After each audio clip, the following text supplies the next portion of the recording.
Hello, my name is Don Gordon. I'm a nutrition and exercise coach, and I'd like to welcome you to Overcoming Type 2 Diabetes Naturally. This is a short presentation. It's going to be about 45-50 minutes, and it's a webinar really that's going to help to probably give you some really good insight into how you might overcome this particular disorder with a natural type of approach. I'm really passionate about helping people to get the very best health outcomes, especially around type 2 diabetes. I've dedicated over 7 years working with one-to-one clients. I'm qualified in nutritional science. I've got an advanced exercise coach and also a nutritional qualification in weight management and applied nutrition, and also an NLP practitioner for therapeutic coaching. So I've spent a good deal of time trying to put something like this together. This is 5 years of my work, and I hope it's going to be beneficial for you. So let's congratulate you on getting here in the first place, because this is an obstacle for a lot of people. You've taken a big leap of faith just to get on this call. And for many people, fear holds them back just from getting started. So well done, and let's show you what you're going to learn on this webinar. I'm going to show you three things, but much more besides, but three main things. We're going to be covering the 7 most important elements to a successful plan for managing type 2 or pre-diabetes, as it's being referred to now. Number 2, how to avoid the 3 most common mistakes when following a dietary plan or putting a plan together. And the 5 key factors affecting blood glucose after a meal. You're going to want to hear about that because it's important as it pertains to managing blood sugar in general. Just a few housekeeping rules. Close your social media networks if you've got Skype open or Facebook or Twitter. Put your mobile phone to silent, because I'm going to be giving you quite a lot of detail, and I don't want you to miss out on any of the detail that I'm going to be giving you. You can take notes. I'd encourage you to do that, because then you're going to be able to recall some of the vital information I'm going to be giving you. So without any further distractions, let's move on. Important to say, there's nothing on sale today. So, put away those cards. We're not interested in taking money from you. This is a free educational webinar. We want to give you some real life case study examples and lots of action points to take away from today over the next 50 minutes. So is this you? That finger pricking, the checking the blood sugar levels, it can be irritating at the best of times and painful at the worst of times. And it can be a constant thing, the regular hospital visits or getting into the waiting room and waiting time after time. It can be frustrating and disappointing at the same time when you get those results that come back sometimes. It might be that you're tracking all the calories that you're eating or the sugar levels, how much saturated fat, how much unsaturated fat, is there sweetener in it. You're having to track and measure all these things, and it can be a real chore, a real bore. Perhaps you've been on medication for some time, or you've been told you need to have medication. It can be multiple medications every day of the week. Certainly, I know that a lot of the clients that I've worked with on a one-to-one basis are on multiple medications. So it might be metformin for type 2 diabetes, it might be statin for cholesterol, it might be amlodipine for blood pressure, those sorts of things. And you go into the pharmacy and you come out with a bag rattling around like a set of maracas. And you've got all those side effects, so it can be really, really challenging, can't it? What about putting together things in terms of recipes, weighing and measuring a food, wondering what's in the recipe? Or can you use it, can't you? Is it good for blood sugar, fat loss or weight loss? It can be poring over lots of these issues. And I'm no Jamie Oliver, and I guess you might be no Mary Berry. You've got all these cook shows, these chef shows, these fantastic recipes, but is it for you? It can be complicated, can't it? Particularly when you're diabetic or looking to control blood sugar very carefully. Perhaps you're on and off the scales. You're looking to lose pounds, and 1 week you're up 2, next week you're down 2, you're going along to a Slimming World or Weight Watchers or another program, and it can be really disappointing sometimes when you're putting 2 pounds on instead of taking it off. You're jumping around like a kangaroo, up and down, yo-yoing backwards and forward, getting into the latest diet. and maybe it's not working for you. Maybe it's just alcohol or drinks in general. May not even alcoholic drinks. Should I have red wine? Should I have white wine? Any wine at all? Beer, spirits? Certainly there are lots of drinks around out there, and fruit juice can be one of them. And fruit juice can be quite a challenge because there are so many different varieties out there. Do I have an innocent smoothie? Can I have this particular fruit or that? Well, I do say to people, moderation, yes. Red wine occasionally can be useful. It's got very good properties in terms of resveratrol. But, concentrated sugar levels, not good. So never from concentrate. Never from concentrate. So, is there a solution? Absolutely. And I'm going to be unpacking some of that in this presentation for you. So the solution is what? Maybe it's to get a trainer, a coach of some sort.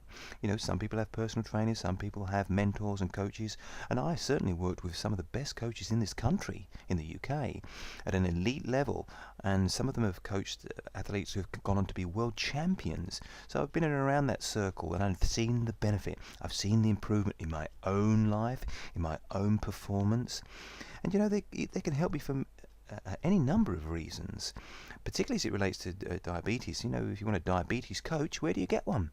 Well, you're in the right place now, because that's what I've dedicated the last 5 years to. But top 3 reasons, here they are. It's too hard to do it on your own.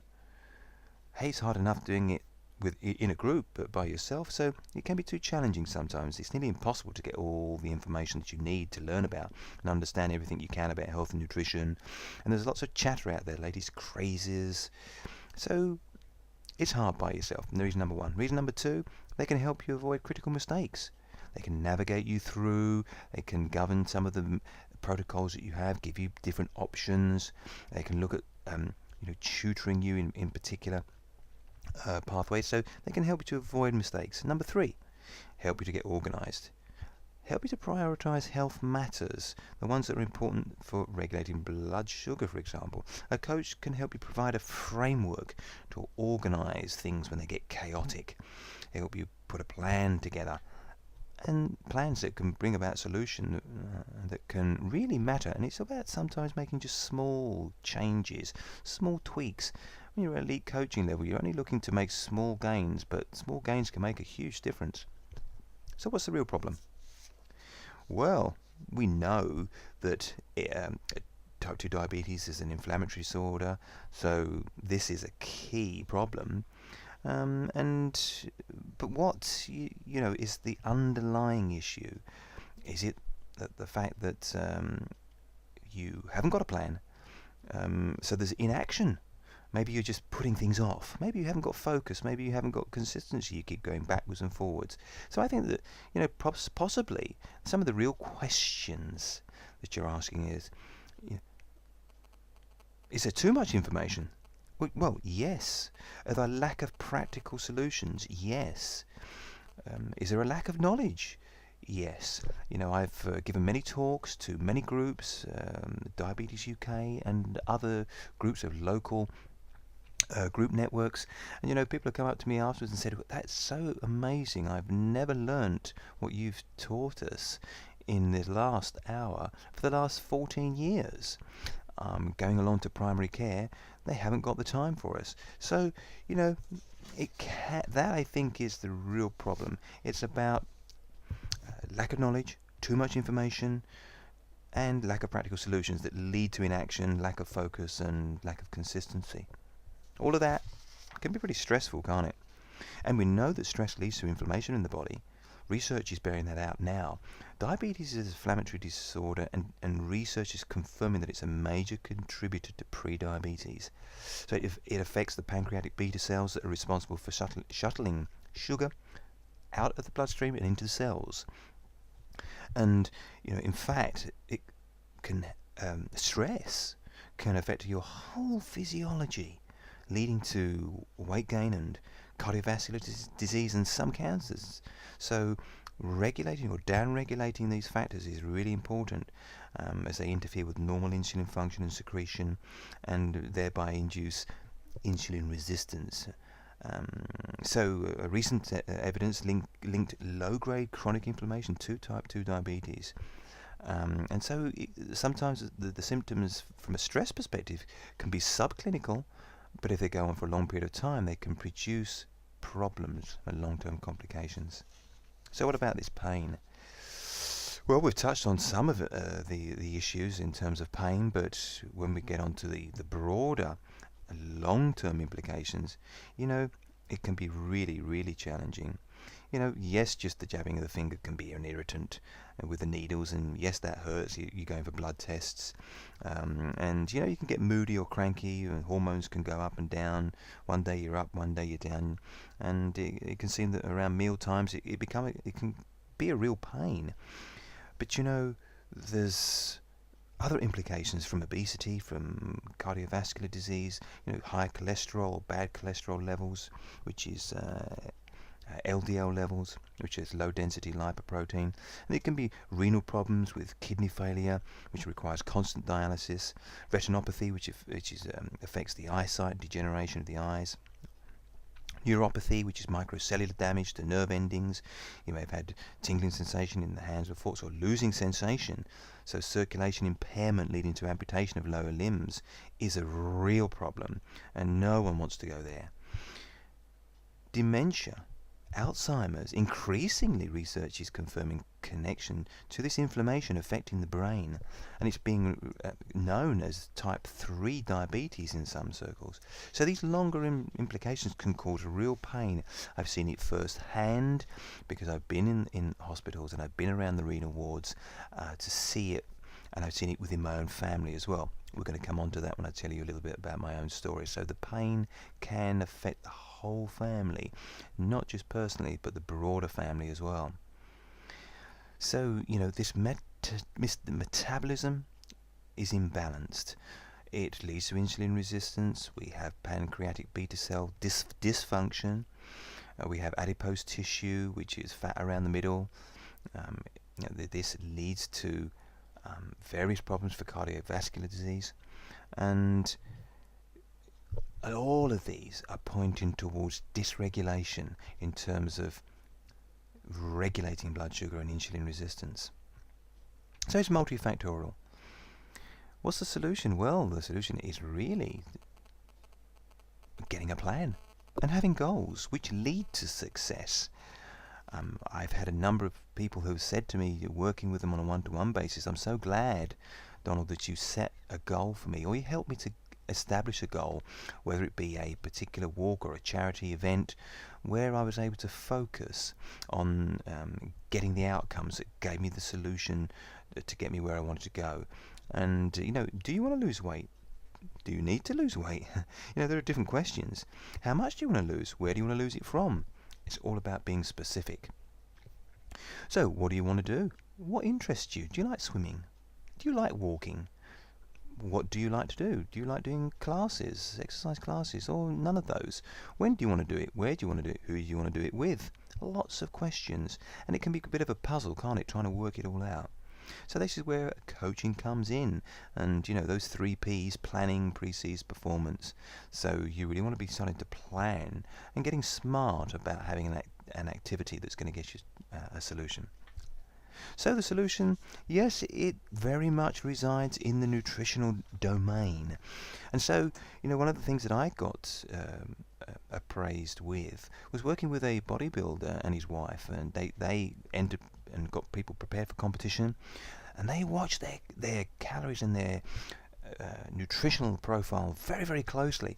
So I worked with them and learned a great deal from this particular coach, John Anderson, I think his name was.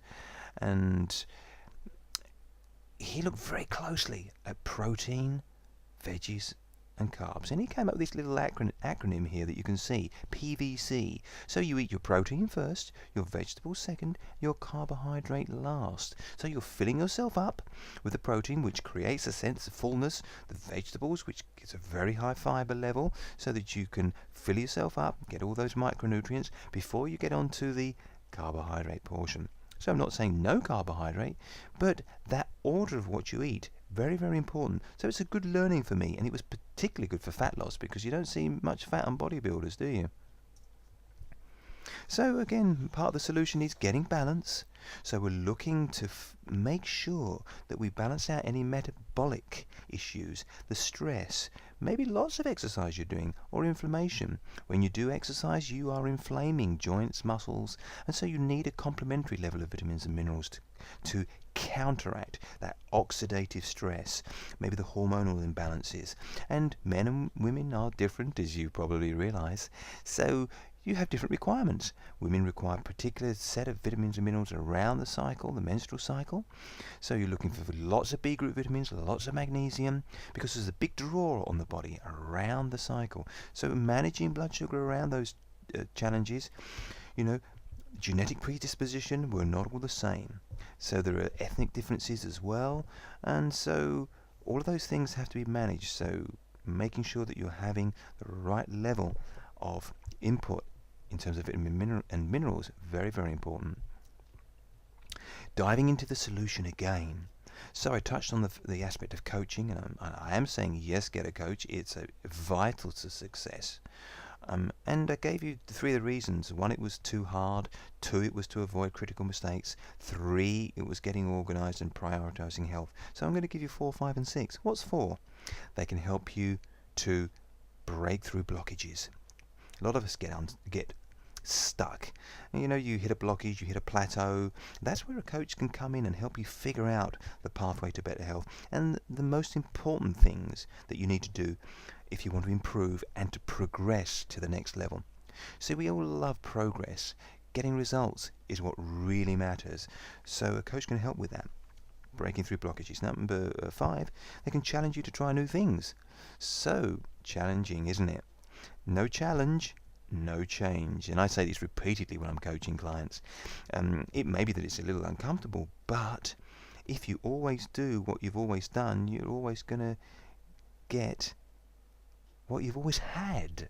So it's important to make little changes and be challenged, because that's what brings about that change. So coaches can help you with that.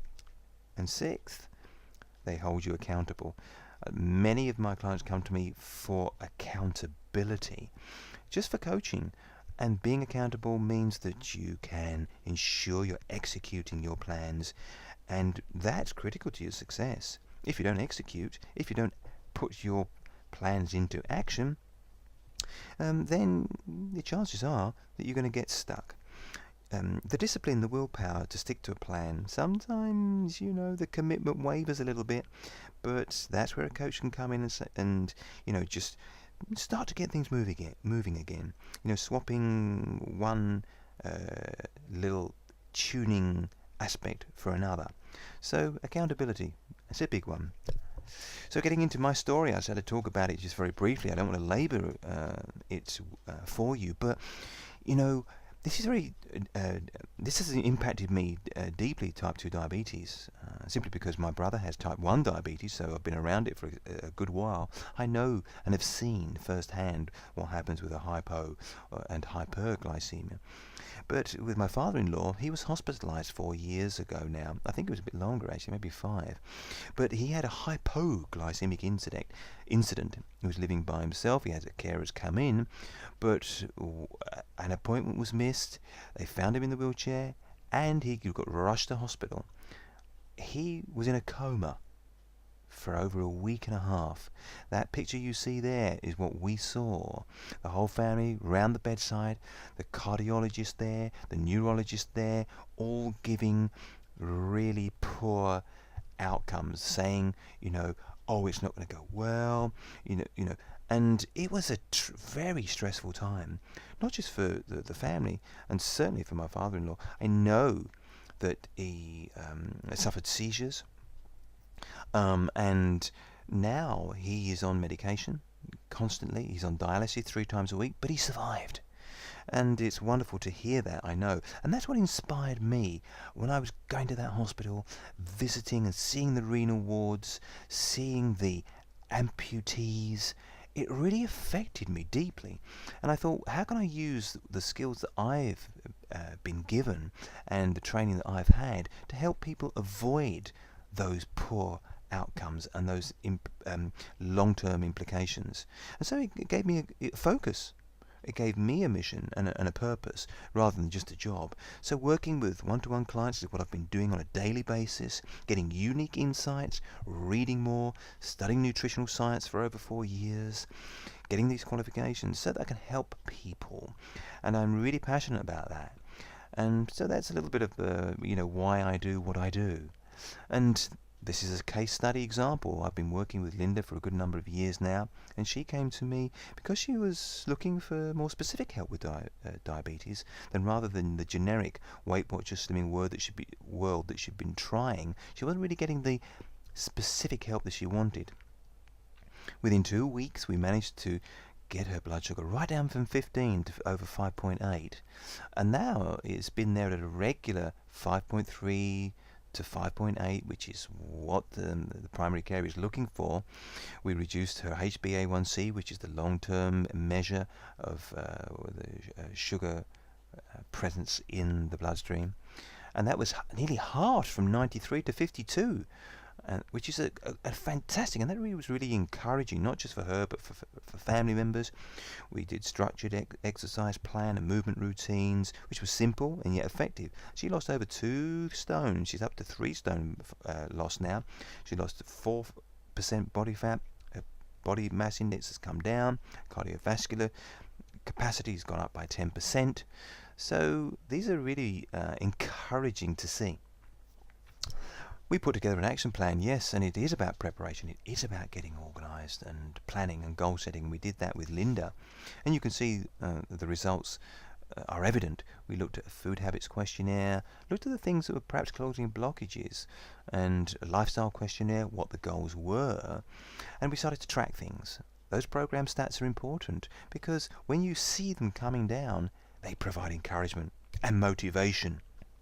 Motivation is a big factor because it helps to build consistency. Once you see the results coming through, and you see the hips coming down, the waist coming down, body fat coming down, and all those aspects of your physiology changing, it makes a difference. So here are 3 action points. We said we'd be giving you some case studies, but also some take-home action points. And here are 3. You can put these into operation right now.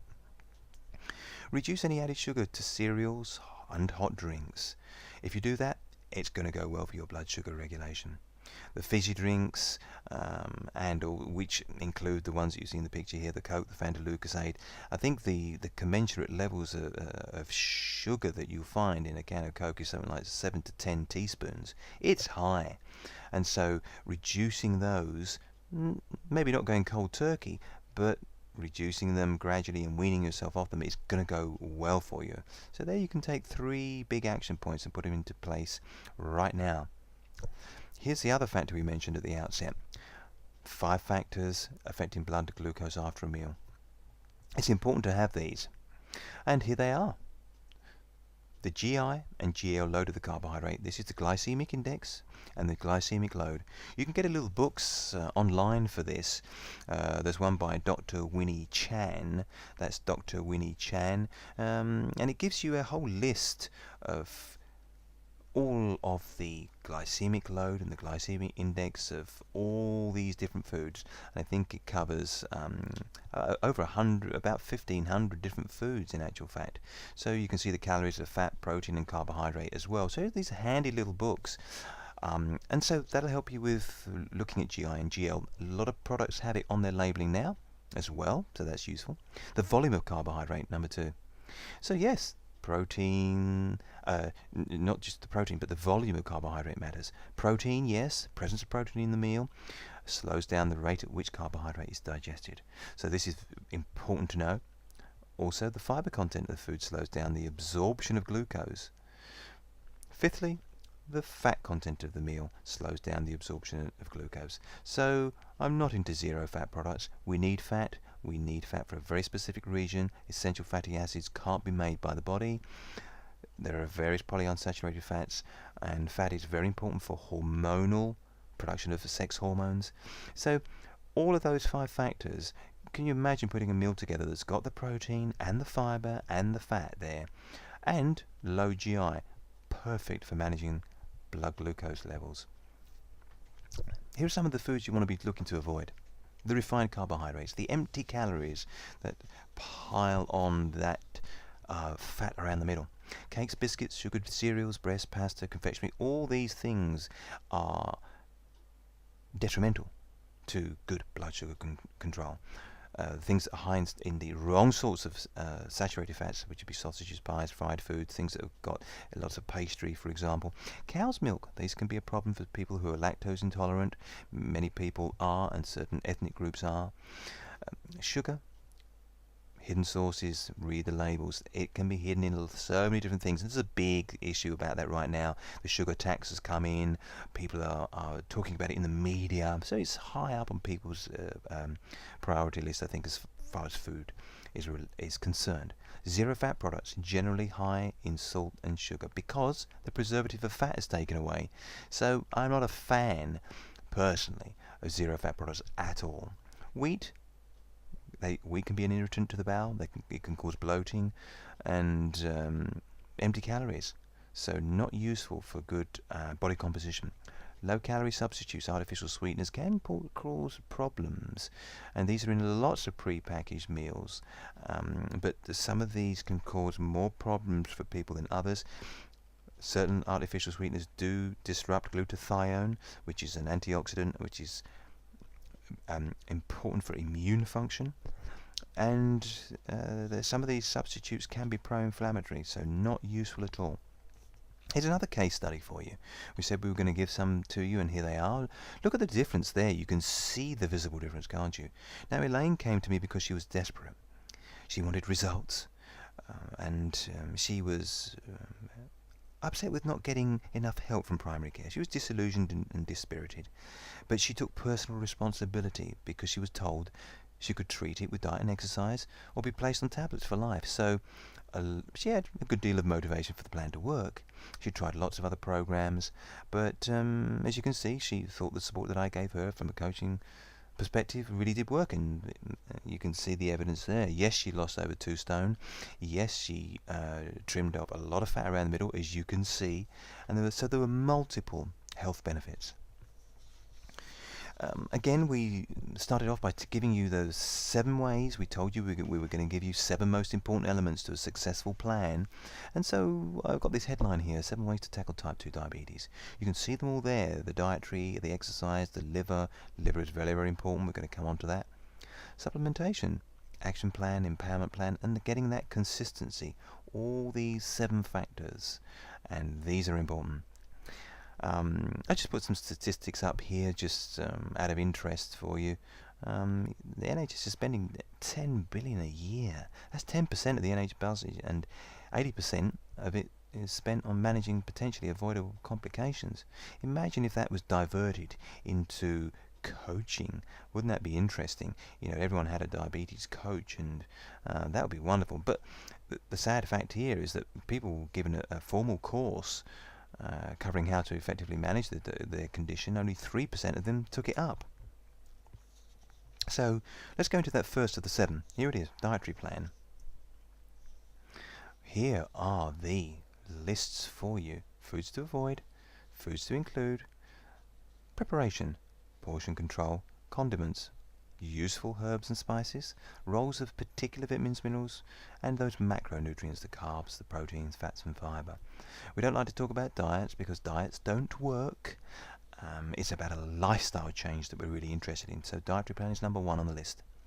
What are the friendly foods? Let's list them out for you here. Whole grains. Yes, because the body takes energy to break things down. So things that are refined, generally, you're not charging the metabolism, you're not using energy to break things down. So things like oats, millet, quinoa, these are useful. These are whole grains, lots of B group vitamins in them, lots of vitamins and minerals too, and amino acids in quinoa as well, over 9 essential amino acids in quinoa.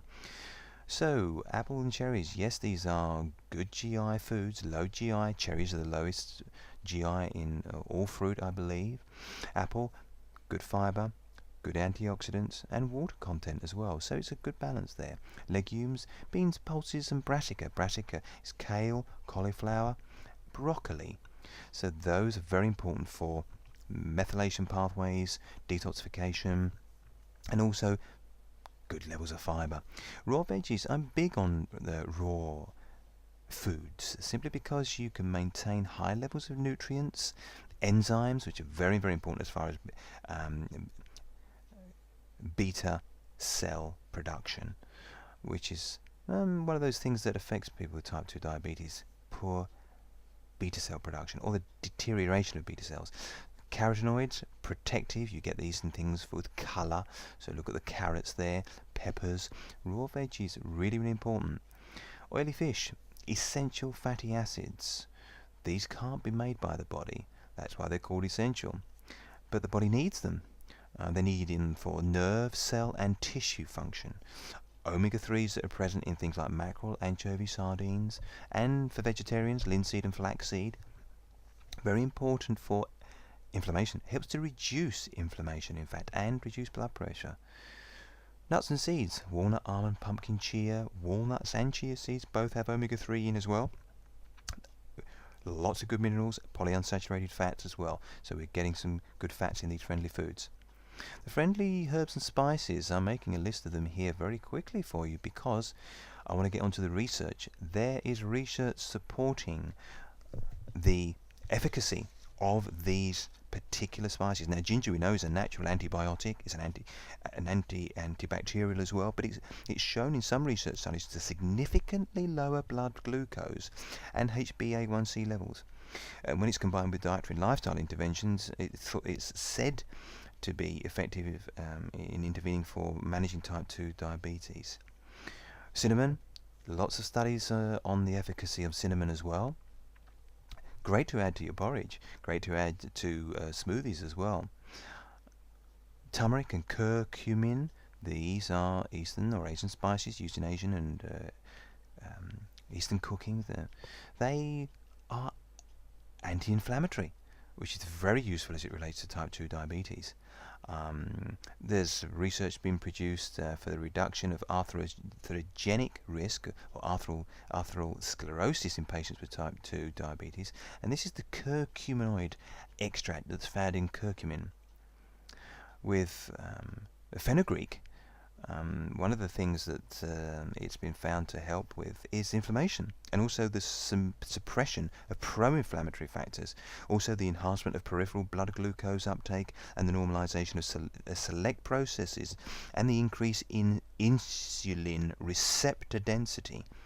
It also has an effect on the pancreas, so exerting an insulin mimetic effect, so it mimics the pancreas in secreting insulin. So very important herb there, and spices too. So moving on to the 3 most common mistakes people make. And here they are. It's not complicated here. Not enough fiber. The fiber content of the food slows down the absorption of glucose. Not enough fat.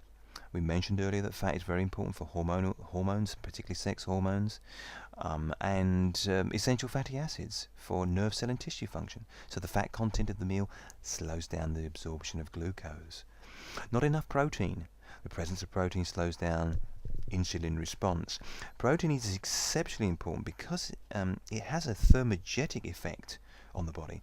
Thermogenic means it has a metabolic effect, so it helps to burn calories.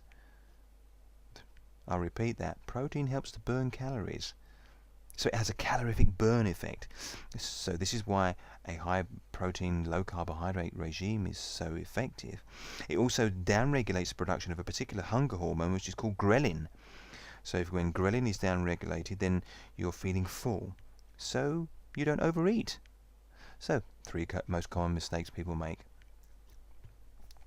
Number 2 on that 7-point plan is exercise. Well, some people like to call it activity because exercise can be challenging for some people. So, have you got an exercise plan? Have you got an activity plan?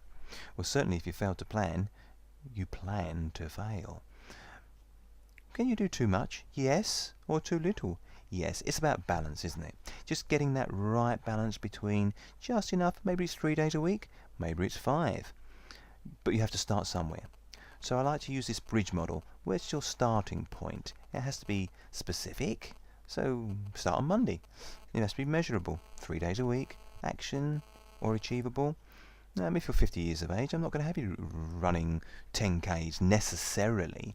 It depends on your level of ability. So it has to be fit for purpose.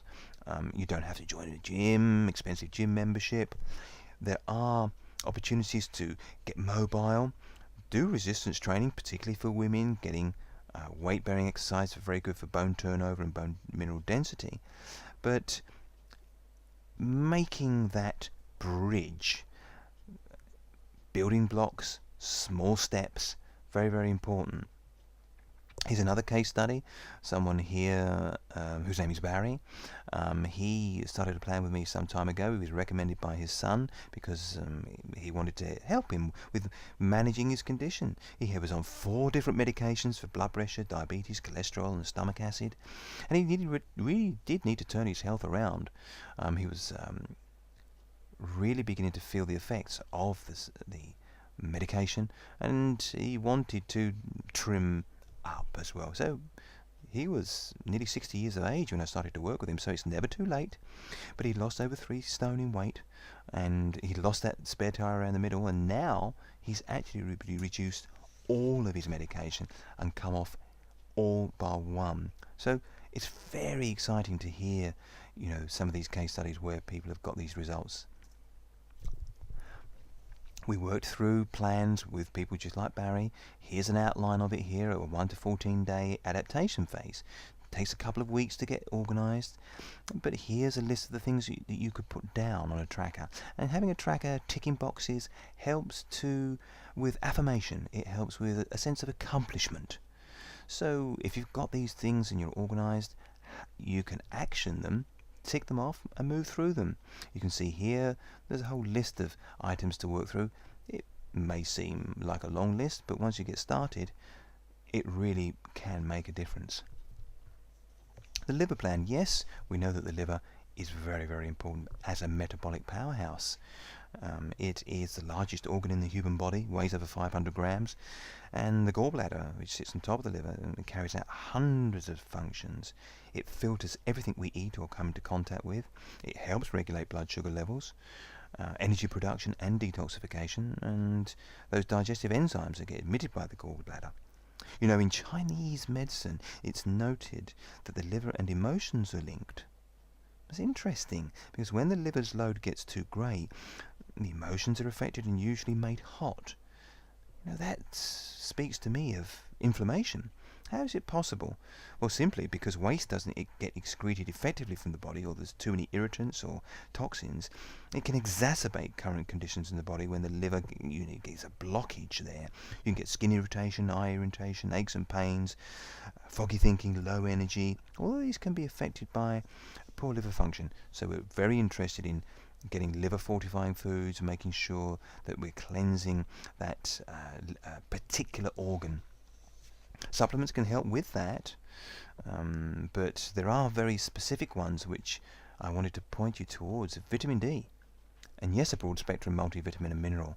Those antioxidants that are vitamins A, C and E, zinc and selenium, and alpha-lipoic acid, and chromium and magnesium are well documented in research papers as having enhancing effect on people with type 2 diabetes. We've mentioned already omega-3 and fish oil and flaxseed, if you're a vegetarian, and the anti-inflammatory effects that those have. So very important to understand the body's need to fuel the thirst for vitamin D, because it has a particular effect on the genes. So vitamin D positively affects more than 3,000 of the body's 30,000 genes. And it can influence the way your body adapts at a genetic level. So and this is important because it can modulate the risk or likelihood of developing a chronic disease. So this is a key understanding here. Did you know that, in actual fact, only 10% of this vital mineral comes from food, mainly found in oily fish and eggs, but the majority of it comes from sunlight.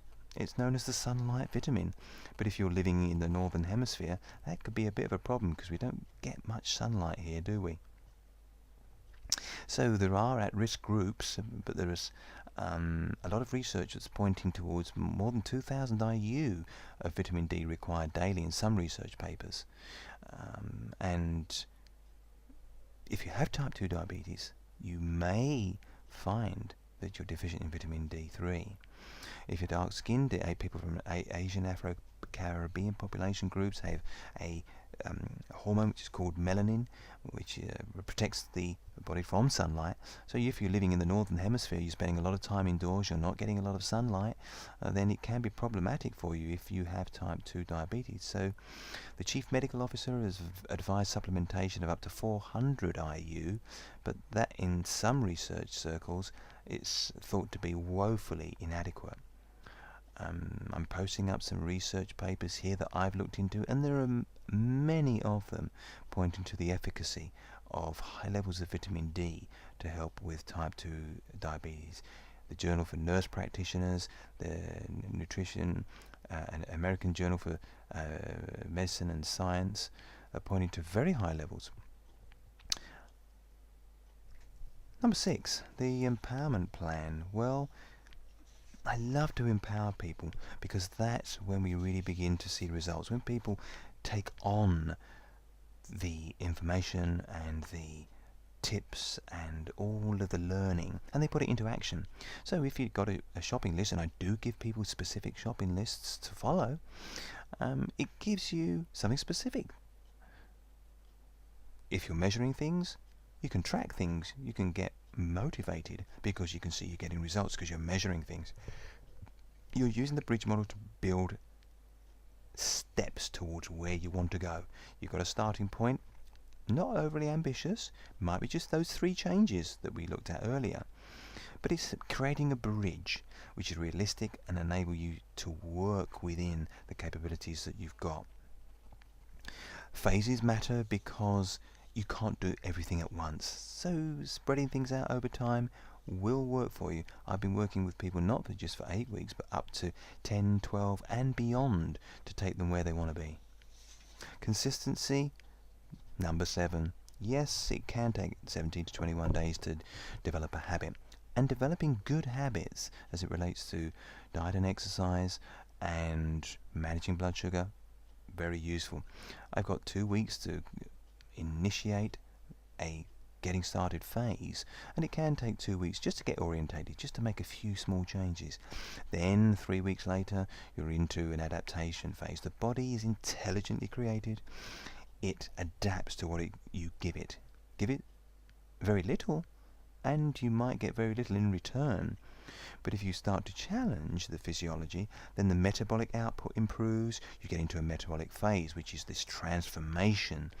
So you're looking at 3, 6, 8 weeks there in total, and that consistency comes with time. The clinical symptoms are being down-regulated over time. So reversing those symptoms can happen quite fast, but it's about having patience at the same time. What will this mean for you? Well, it's certainly going to help you with blood sugar control.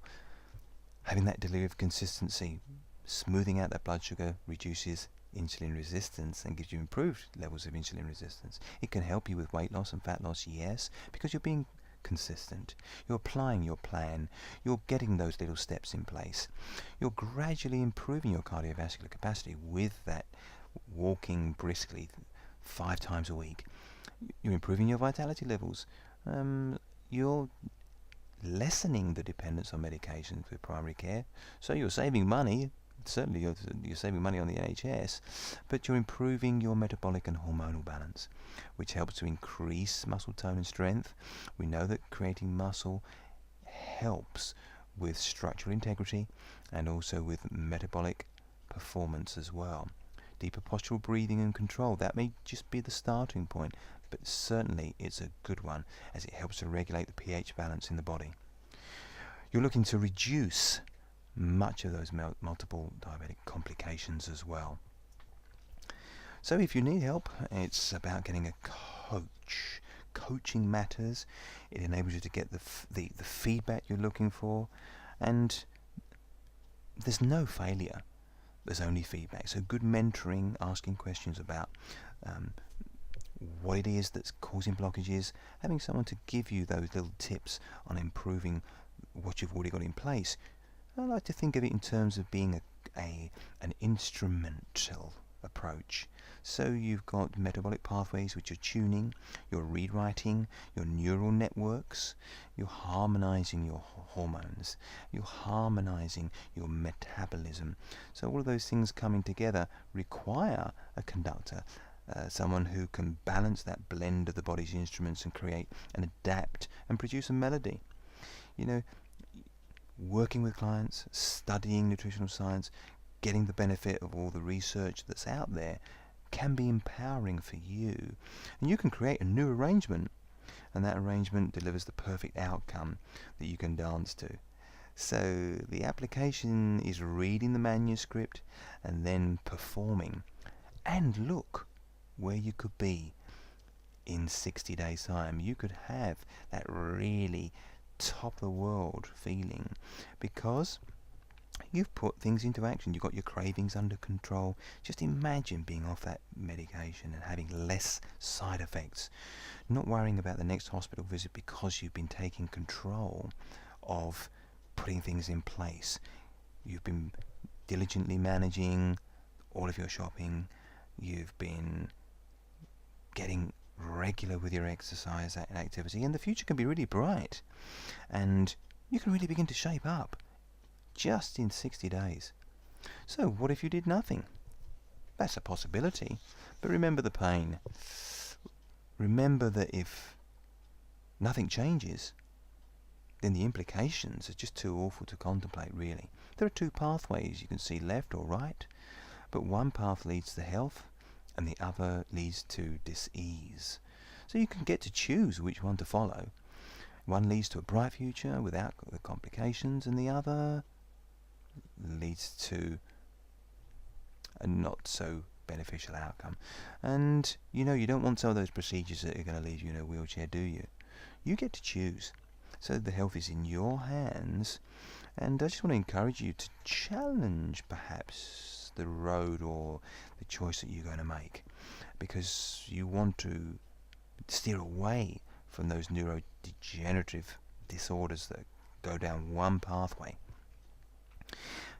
So we come to the end of the session now. I hope you've enjoyed this webinar, but you have got an invitation now, and this invitation is for you to book your free strategy session. So can we work together? I'd like to think we can, but are you really committed to change? The changes that are going to get you the outcomes that you want and get you where you want to be? And are you ready to take action? That's a good question. Some people are, some people aren't, but the choice is yours. And there's no pressure here, there's no coercion. Many of the questions can be addressed on the strategy call, and you can book your session now. All you have to do is click on this link below. There's the link, you'll see it in red, and it's on the screen now. So I want to thank you for watching and listening, and encourage you to click on the link. You can book your session. You're going to get a 60-minute session with me on a one-to-one basis, and I really look forward to welcoming you to the strategy session. So don't delay. Click on that link there, and I look forward to speaking with you again soon. So bye for now.